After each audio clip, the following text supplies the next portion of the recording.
Yes, what's good, guys? It's your boy Gurns from Mango Masala, Pi Radio's South Asian show, and I'm joined here today by the Manchester legend, Hana Malik. How are you doing?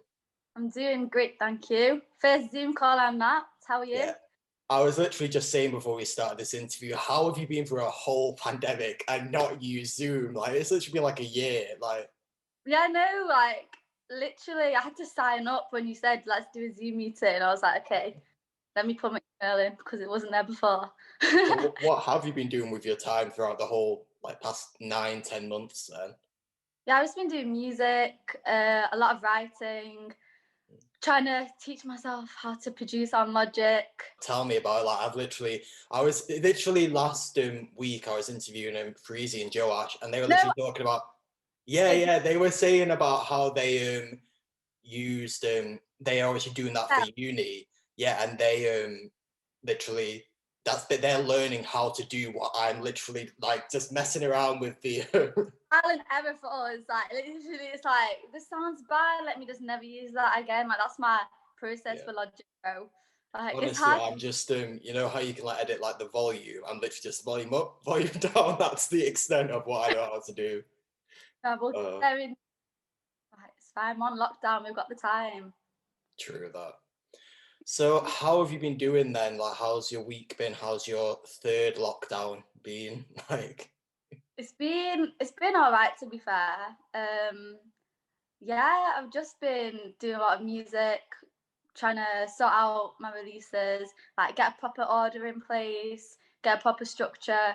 Yeah, I've been spending a lot of time with family as well because usually I've not had much time to spend with family because of uni. So although coronavirus has been horrible, this has been horrible, but it's had its highlights as well.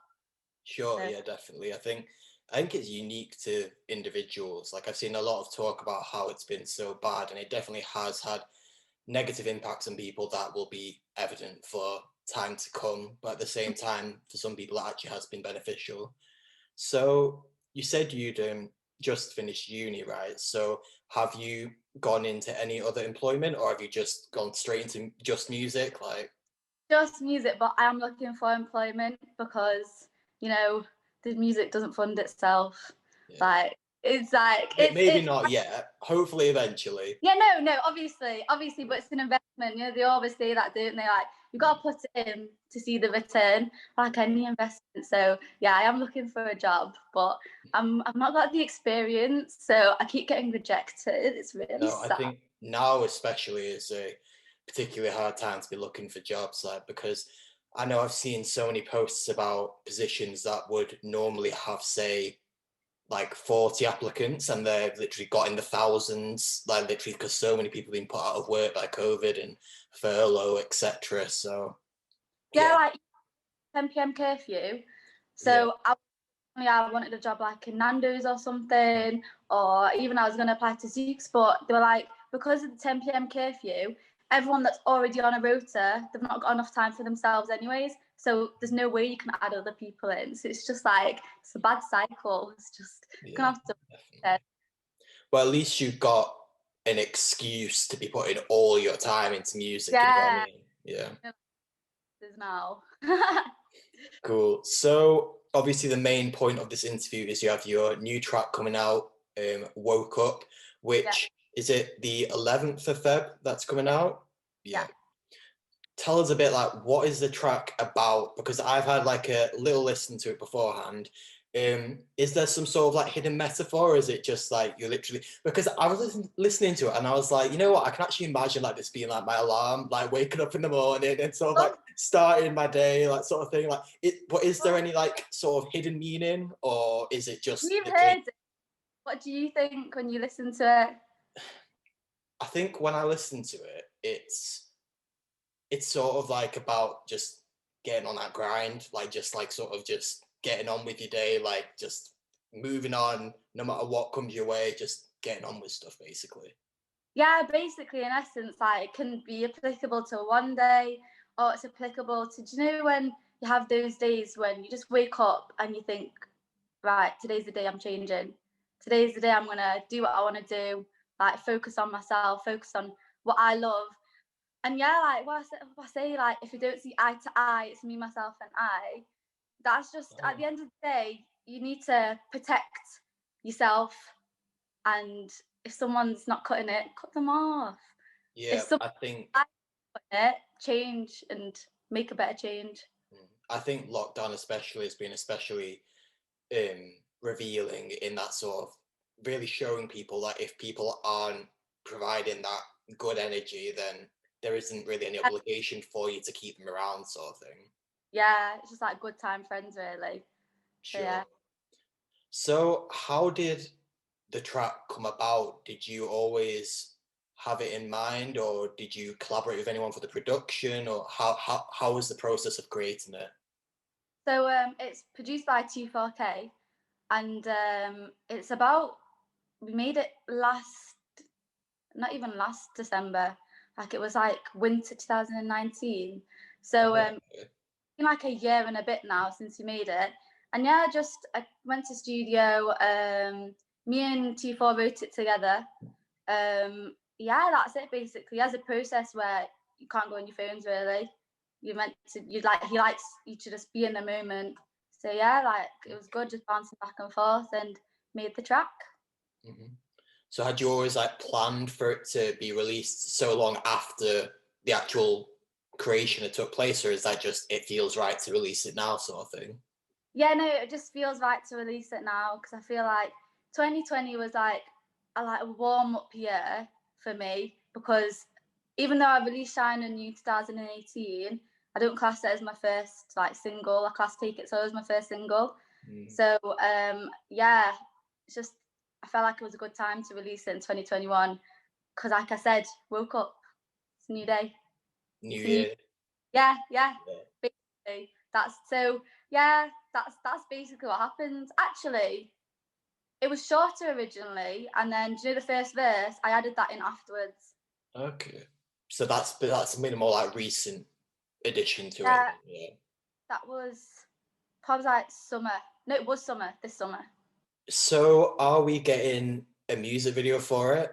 Hopefully, like I love music videos. Like I love doing music videos, thinking like just like you make a movie basically. It's sick. So yeah, I will. It won't be released with the track though. It's going to be released than the track, but definitely because I've got a concept for it in my head that Okay. real life. I suppose you can let us know any little details about the concept, or is it just we'll have to wait and see? Mm. You're just gonna have to wait and see. Sure. Sorry. No worries. So I'd say with regards to all your music, you've established like a bit of a Hana Malik vibe. I'd say that's like prevalent throughout all of it. One thing I love about your music in particular is that you don't shy away from your Mani accent, like it just comes through. Is that I wanted to ask, is that intentional or is it just happens to be like that sort of thing?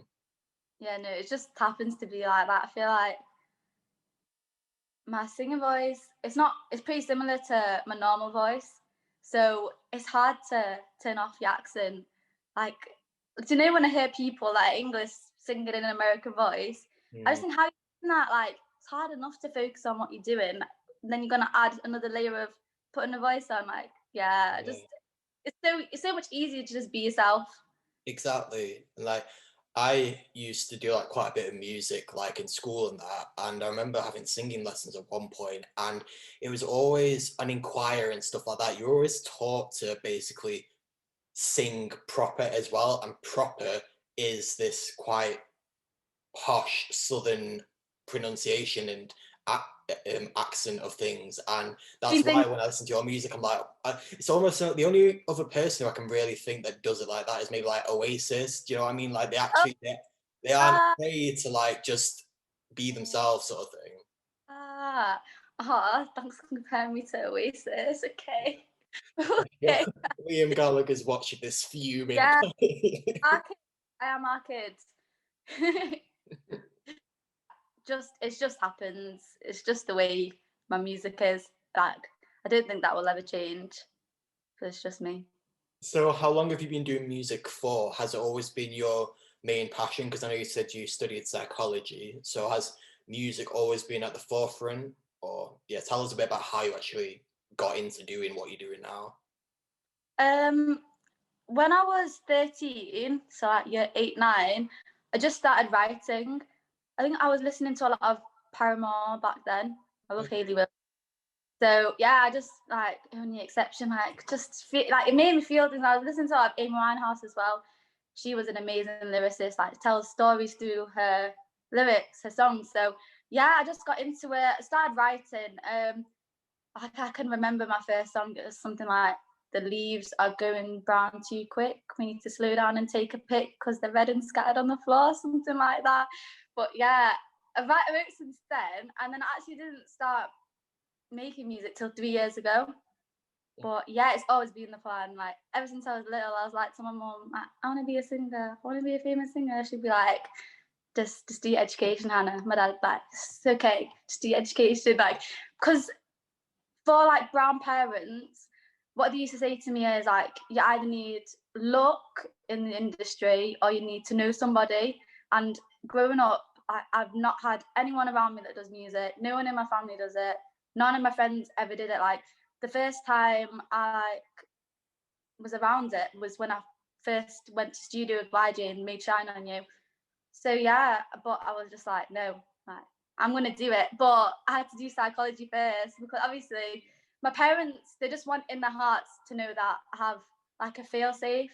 Yeah, it's Yeah. funny hearing you say that because we've literally had this exact same conversation on Mango Masala, and one of our presenters, Simran, she actually is currently doing psychology. Oh And she my. was saying about how she was quite keen on going down the makeup MUA route, but her parents were like, nah, just do psychology. And by all means, she enjoys psychology and she thrives in it. I know she's like articles and stuff like that, but there is always that sort of like pressure to get the degree and then you can do whatever. But now you've got the degree, what are they like now? Like are they like My parents are so supportive now, bless them. Like my dad, oh my god, like he's so cute, like call on me, he absolutely loves it. Like he shows it to all his friends. I'm just like, it's gonna make me tear up. And my mum, yeah, my mum's so supportive as well. Like they love my music, so it's good now. It like it needed to be done because it just makes everything else easier now. Because they see that I can put the hard work in if I really want to. sure, and especially if you've done that all this music over the past year whilst you're also doing a degree as well, like surely that shows that your work ethic is, if you can put all your energy into music now that you're not having to do the degree at the same time, then obviously you can go even further, sort of thing. So yeah, hopefully. So who do you take your main inspiration from musically? So I know you said Amy Winehouse. Paramore, I wasn't expecting Paramore, if I'm being honest. Like that was a bit of a surprise to me. Yeah, I went through a scene phase. I listened to like All Time Low, Never Shout Never. I listened to Bring Me the Horizon, but I would never listen to them now. Okay, take that back. Sorry, Bring Me the Horizon. You screamo music I would never listen to now because it sounds a bit crazy in my ear. But everything else, yeah, I went through a scene phase. So I listened to a lot of Rihanna and Tink. And right now, I don't know if you've heard of Amare. Amare, I can't say I Um, have. Sick. You really need to listen to her. I love music that makes me want to be my feet. Like I don't know if like my songs that you've heard that I've put out already, I like a bit of bop to them. Mm. That I like listening to music that has a bit of bop to it. So yeah, like Tink, Rihanna. Who else? There's so many inspirations that it's so hard to think. But to be fair, I feel like my music, I can't really compare it to anyone. Like even when I'm making songs, like I never think, oh, I want it to sound like this person or this is what I want. Like I just make the song and it is what it is. Like you get me. Yeah. How do you feel about the whole pushing Rihanna for album number 9? Or are you just like, let her do what she wants with Fenty, we don't need it? Or are you like, no, we need music now, like it's been too long, sort of thing? I just think like if she wants to put out music, she should put out the music. Do you get me? So just let her do a thing. Like Rihanna's my biggest inspiration because she's a mecca mogul now. She's not just music. She's this. She's that. She's everything. Mm. So like, inshallah, that's what I hope I can do in the future. Shouldn't ever limit yourself. and let her do a thing. Like, she's put the work in. She's been making music since she was 16. That's a baby. Like, that's so babyish. Like, bless her. Just let her live a life. Sure. What do you think? Do you think she should put out the music? I don't know.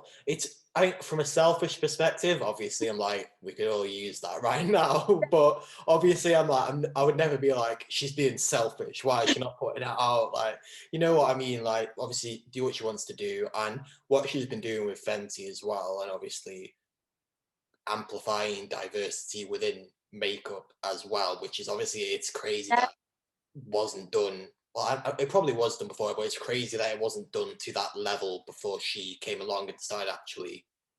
No, like, We actually need to make makeup for people who have darker skin tones. Like, it's crazy. It's disgusting, really. Like, even the lingerie sizes are never inclusive in like Victoria's Secret. Like, the catwalk is just, they are pretty women, but it's not every. yeah.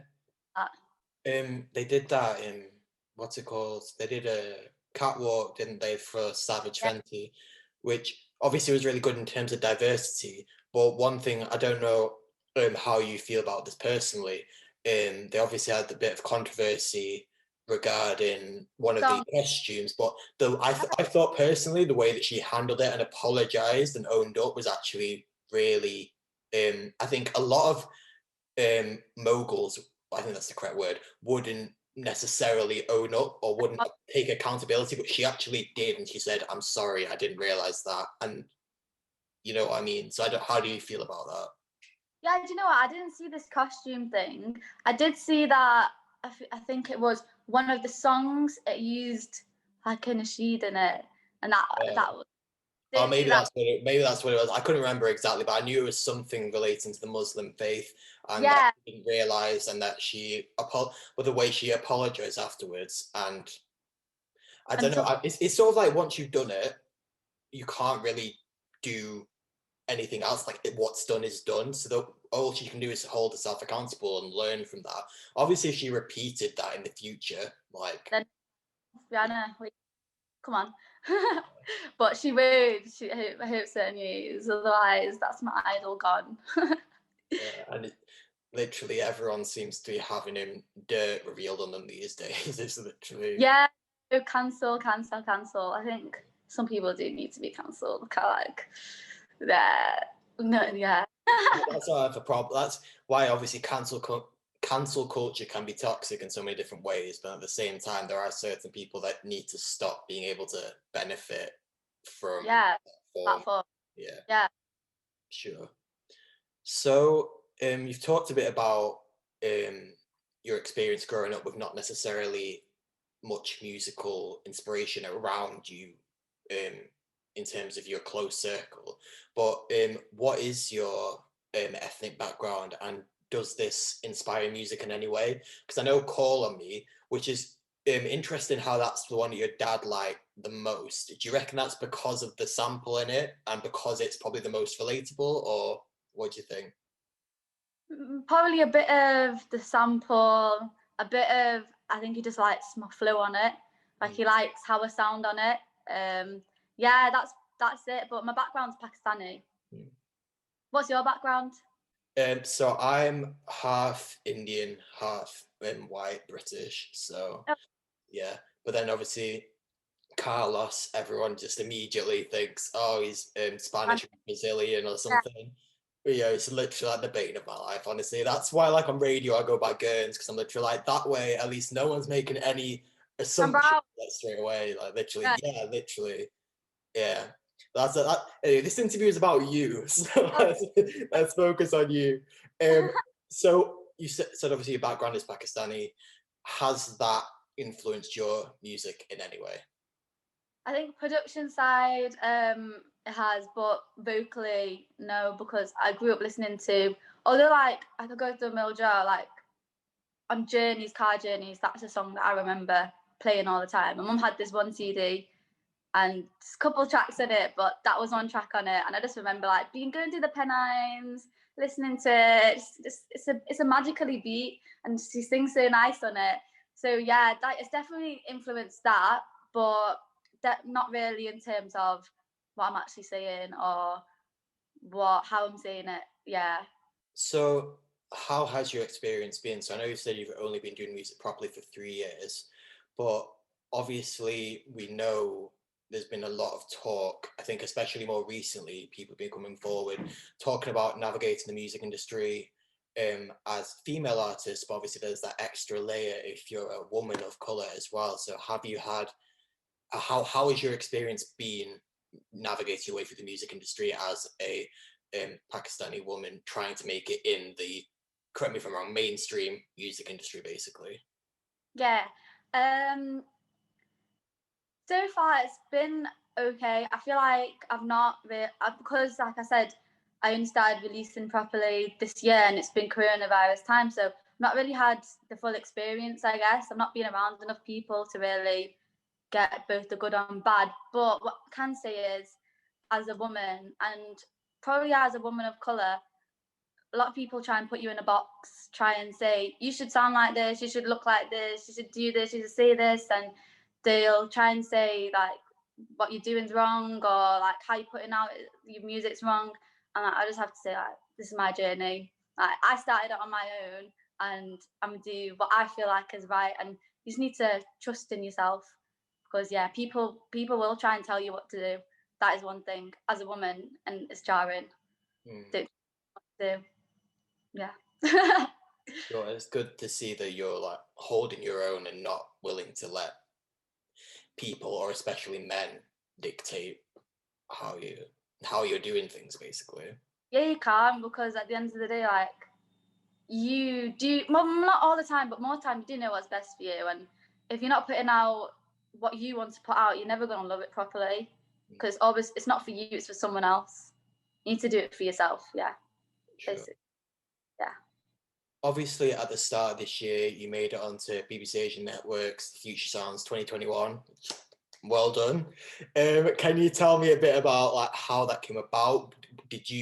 Was it like an application process, or did they just say you're in it? Like, or did you only find out at the start of this year? Like, how did it come about, basically? A few months ago, they got in touch with me and Daisy. Daisy's my manager. Big up Daisy Adams. She's sick. She's jack of all trades. But yeah, they got in touch with us, and it wasn't an application process. They hadn't narrowed it down yet, so they asked me to send like a bit about myself, my videos, and everything, and then yeah, like a few months after, they were like, "Yeah, you've been chosen. We've had our eye on you for a bit now." And like, yeah, I'm really grateful to BBC Asian Network for that, because I feel like now's the time, like, I need a platform for my music, and I don't need backing, but I would love backing, and it's always nice to have that support there. Yeah, I think obviously as well, like being featured on something like that is national, definitely puts you more on the map. Whereas obviously at the moment, being in Manchester, I love Manchester, but I do think the music industry is quite London centric. Like it's all about, like I know when I was like applying for jobs like ages ago, all the stuff that I would have wanted to do basically, or the majority of it was all down in London, and it's also like you need to go there to like sort of like make it sort of thing. But like it's nice to see people not necessarily having to conform to that sort of thing. So Yeah, you're right. Like, I'm from Manchester. I think actually not all the rest were from London. I think most of them were from London. I think one was from Leicester or something. But yeah, I think I was the only northern one. Ooh, big up the north. definitely. Just going back to what you were saying before, obviously, you just said about how your manager is female. Do you think that helps in terms of you navigating the industry, like knowing that sort of, again, I'm presuming this, but they know what the industry is like and they know how to sort of guide you through it as a woman as well? Yeah, definitely. Like Daisy, she's like my parent in this thing. She protects me. A lot of the time, I'm too nice, and I, people do take kindness for a weakness, and they'll mug you off if you're too nice. And some think they won't mug you off. You're thinking, oh my god, this person's so nice, but they're not. They're looking to mug you off. So Daisy definitely has taught me how to hold my own, not pander to people as well. Like, you don't need to pander. like you're sick and you should be treated like you're sick. But yeah, big up Daisy again. So obviously you talked a bit about what you've been doing throughout lockdown and how 2020 has been a bit rubbish for everyone in different ways. But you said about how 2020 has been sort of like a warm-up year for you. I think you put out like 4 tracks. Yeah. One of which was a collaboration with another Manchester artist, Joash, which we spoke to last week. Obviously, that was Call on Me, which I think is also probably your best performing track. I think that's definitely got a lot of airplay across various stations from what I heard, because that's where I heard it first. I heard it on BBC Asian Network, and I think you were also like being interviewed at the time, and I was like, okay, who's this? Like, let me go and like look into them, sort of thing. So can you tell me how Call on Me came into fruition and what it was like working together, especially as 2 proper like Manchester artists together? Yeah, it was just so like just nice and simple and just nice. So a year ago, just before the pandemic hit, Joash hit me up and then he sent me a few beats and I was like, whoa, this guy's cold. And he was only 18 at the time. He's just turned. Literally, when I was interviewing him and Freezy, and they were like, "Yeah, like we're first year viewing," I was like, no, 5, and they're like, mad. I was like, no, tell him 25's fine. No. I'm looking forward to my 30s. Like, I'm 23. Does that make it better? I'm 24 in July. Slightly. It's just like, so you see, you know what it is when you start hitting mid-20s, it's you start seeing all the people, these new people entering the like mega industries, like all your like Billie Eilish sort of things like that. And you sort of like, they were born like in the 2000s sort of thing, and they're literally, it's like you sort of like, the time for me to become famous is coming further and further away. Like, it's not gonna happen. We're really voicing priorities right now. Literally. But now, like, it is great to see them obviously doing so much from such like a young age, and also obviously Be Mine, which came out last Friday's tune as well, and that's been doing really well. I think we're obviously like less than a week into it, and it's already got like over 10k views on YouTube, which I think is sick. So that's sick. Yeah, I didn't know that. That's sick. That's it. Big up you guys. Well done. But yeah, no, going back to Joash, yeah, so we made a song called Love Me Not the first time I went to him. It was Western, it's just like a little boppy cute one. And then lockdown happened, so I was in Leeds and Middlesbrough because my sister and my family were all down there. And I just said to him, can you make me a beat with a Bollywood sample in it, please? Because I wanted to. Like, I forgot the Miljal. I wanted to use that for a while now. And then I saw friends who use it, and I was like, right, I've got that. Come on, I just need to do it now. Like, why have I put it off so long? So yeah, I came back with 3 different beats. Like, Bola Churia was one of the sampled ones, Thumb Mill, and all 3 of them were called, like, the Bola Churia one's like a hood banger. It's like, literally, because I used your track, like I did like a bit of like a Christmas mix thing for the last episode before Christmas for Mango Masala, and I literally went from Call on Me into Bola Churia, like literally because it works so well. Like literally, like obviously it's a sample that sounds like that bit, like literally it fits so well together. Like, yeah, so shout out to you guys for doing that. Yeah, so he said that, and then he'd actually wrote the hook, and then but it was different. So like half of it's mine now, half of it's his. We wrote the hook together basically now, because I was talking about Bollywood Queen, and I was like to him, Joash, please, please, I love you. Like, I'm sorry, not I love you, but please, I've got so much love for you. Can I just take this and just make it all my own, just like have it fully myself? And he was like, yeah, you can do that. So because he sent me the beat in lockdown, I'd already wrote the verses because what else is there to do in lockdown? So when I went to his, just laid it down, and then it was done, and it was amazing. I loved it. Yeah, no, I do. I think that's probably my favorite track of yours so far. I definitely. No, I hear that. It's my sister's favorite track.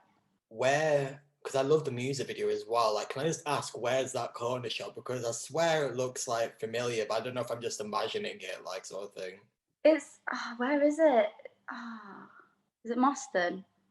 I think it's Moston. I'm probably imagining it then, because I don't really go up north What's Manchester. it called? Gas. Yeah, no, it's a bait shop. Like you'll have seen it in loads of videos. A bait shop. So No, yeah, I loved it about the music video is that had obviously you flouncing around in like traditional wear, but then also obviously on your motorbike with the green screen, and then also like going into the shop as well. Like it was definitely like I get that like proper like vibe, and I just like had that on repeat.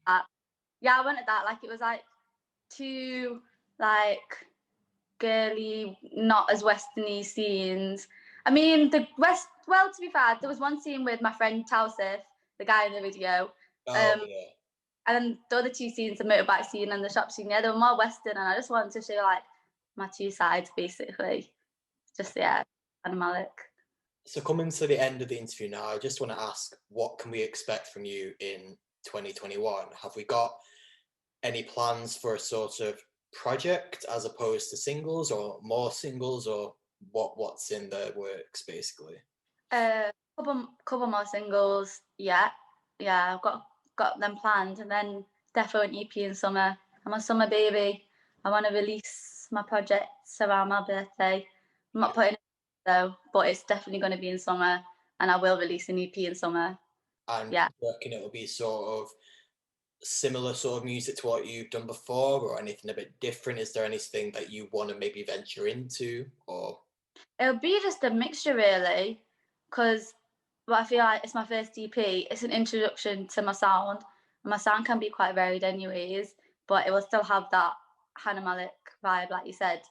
So that's it basically, yeah. Did you want to venture into any sort of like maybe like alternate genres, like sort of thing? 'Cause I don't know, like what would you say your genre is? I don't know where I'd like place you, because you do kind of like spread over. Just the alternative I'd go with. Because I'd love if any drum and bass producers are watching this, or house producers, get onto me, because I really do make a like that type of, a dancey Yeah, tune. like, I can definitely imagine your vocals on sort of like, I don't know what, those tracks that sort of like do really well, that are also like sort of like do well in mainstream, but then also are like ones that you hear like when you're out clubbing, which obviously is like a distant memory at the moment, but sort of thing. But yeah. Now at the shows, that's all I can see. Any shows, play me. That's what I'm wanting. That's so guys, producers, me. Right, well, I think that brings us to the end of the interview.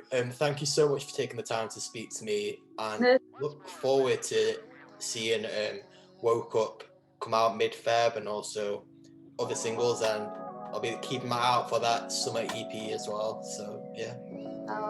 Thank you so much for having me. Hope you have a lovely rest of the day.